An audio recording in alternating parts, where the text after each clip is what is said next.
is Anthony Tolda. I'm running with the Constitution Party for Congress. God bless you. God bless you, sir. God bless you, brother. I'd like to ask you a few questions about this issue of building the mosque at Ground Zero, if that's all right with you. Yes.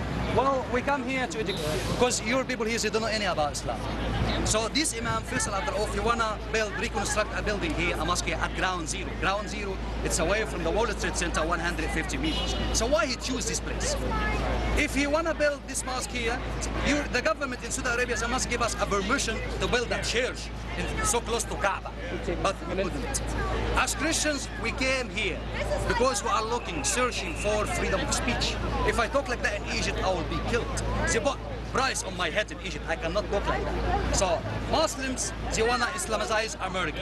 So I have to say that stop Islamization of America.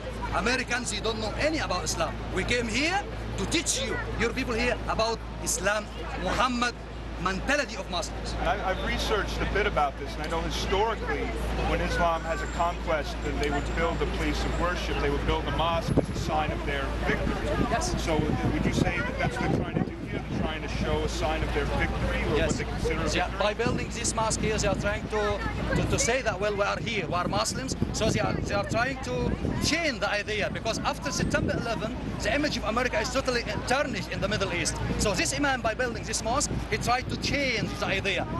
Gonna be like a victory for Muslims, but it will never be.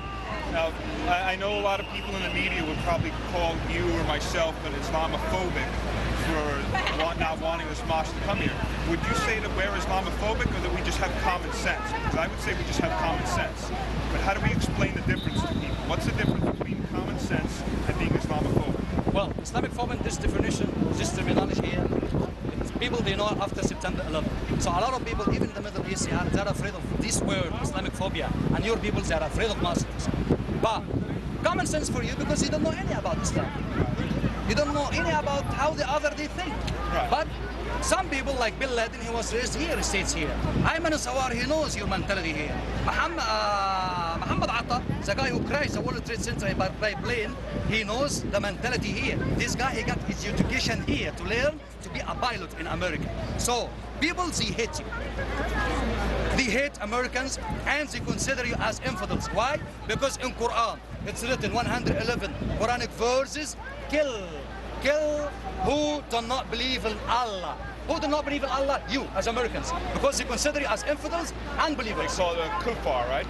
Yeah, in Arabic, kuffar, kafir, that's mean unbeliever or infidel. And it means one of three things. Correct me if I'm wrong. It means you could be either converted to Islam, you could be beheaded like cattle, yes, or you could be sold at the market like cattle or like a slave. That's right. That's right. correct. Yes. Okay. And there's also a tenet called al-Taqiyya, which means lying to promote for Islam, which is basically their book grants them the permission to lie to anybody, including their wives, their brothers, anybody, in order to promote the cause of Islam. Is that true? That's right, yeah, totally right. Yeah. And also I want to add something, because if they kill you in the name of Allah, they will go to paradise. Like Muhammad Atta now, they think, because he crashed the World Trade Center, now he's living in the paradise. Before the day of September 11, Muhammad Atta was in street tears shop here. He was watching the sexual, the prostitutes woman here. Why? Because he has been convinced if he kill you, your people here, he will go to paradise, and he will meet 72 woman, virgin woman, then he can have sex with them in the other life on paradise. And I heard this, in some of these countries there's laws where they can marry women as young as 6, but that they can't have any sexual relations with them until the age of 10. Have you ever heard of that? Yes. Is that true? Look at the autobiography of Muhammad. Muhammad, the prophet of Islam, which I believe that Islam is not religion. Islam is a political movement. Muhammad, he was in age of 54 years old. He was married from Aisha. Aisha, she was 9 years old. Imagine, my friend, and I'm telling you for the Americans here, how come a man 54 years old and he called himself as a prophet of Allah, how come he married a child, it's not a woman, even a woman, a child, her age just only 9 years old. And there was a girl that died. She bled to death recently. I forget what country she was from. It was outside of America, but from one of these, what they call a marriage, which I don't call it a marriage, but they will call it a marriage. Yeah. And I would call it more of a rape. And this girl bled to death from intercourse with this man. Yeah. And I think she was 9 or 10 years old. Yes. And I've also heard something about they have female genital mutilations for young girls. Yes. so that they can't enjoy sex. Is that true? Yes, Is that true, goes yeah. on in Egypt too? Yeah, that's happening in Egypt. And even, as I told you, well, if you are a Muslim woman or a man, you converted to be Christian, they're gonna kill you in the street.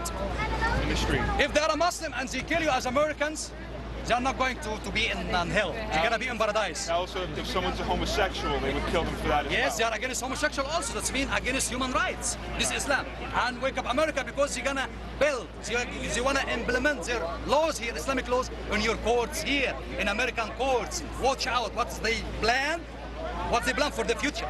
I've also heard of something called dimitude, which means it's punishment basically for those who don't practice Islam through taxation. Yes. Now with the healthcare bill, there's a provision that Muslims do not have to buy the healthcare because they can consider it gambling. Yes. So would you consider that the definition of dimitude, that anybody that's not a Muslim now has to buy healthcare? Yes. Well, Demitu, if you practice any kind of games or if you play gambling, you're gonna be killed Right. in front of the other, in front of the public.